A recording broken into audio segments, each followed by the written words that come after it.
Puskesmas merupakan salah satu fasilitas pelayanan kesehatan, di mana setiap fasilitas pelayanan kesehatan wajib melakukan proses pengolahan limbah.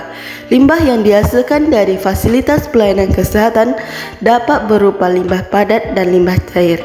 Limbah padat dibagi lagi menjadi dua, yaitu limbah medis dan limbah non-medis. Tahapan kegiatan pengolahan limbah medis berupa limbah padat yaitu pengurangan, pemilahan, pewadahan, penyimpanan, pengangkutan, dan pengolahan. Sedangkan kegiatan pengolahan limbah non-medis atau domestik melalui tahapan pengurangan, pemilahan, pengumpulan, pengangkutan, pengolahan, dan pemrosesan akhir.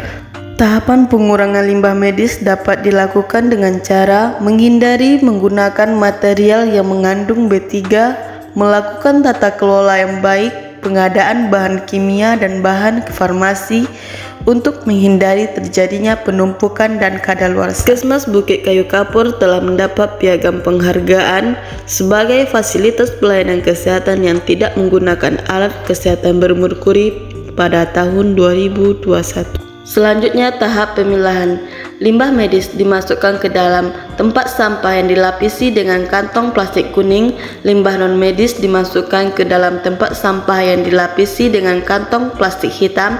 Sedangkan untuk limbah medis benda tajam dimasukkan ke dalam safety box.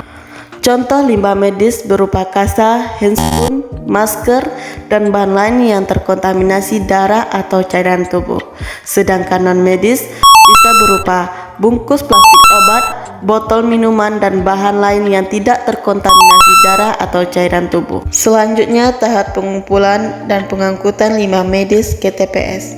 Pengumpulan limbah medis dilakukan oleh petugas khusus menggunakan APD dengan jadwal pengambilan pagi dan sore hari melalui jalur khusus pengangkutan limbah medis. Isi limbah maksimal 3/4 kapasitas dan dilarang melakukan penekanan pada kantong limbah medis. Untuk pengikatan kantong plastik tidak boleh diikat model kuping kelinci, tidak boleh dengan selotip atau sejenisnya, tapi putar ujung atas plastik membentuk kepang tunggal dan gunakan kepang plastik untuk membentuk ikatan tunggal. Setelah melakukan pengumpulan limbah medis dari setiap ruangan, petugas mengangkut limbah medis menuju tempat penampungan sementara atau TPS limbah B3.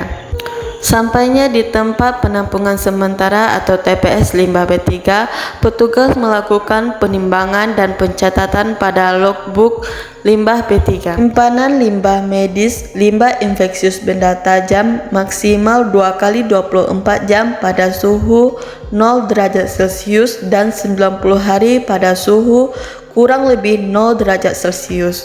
Setelah melakukan penyimpanan, petugas melakukan cuci tangan menggunakan air mengalir dan sabun.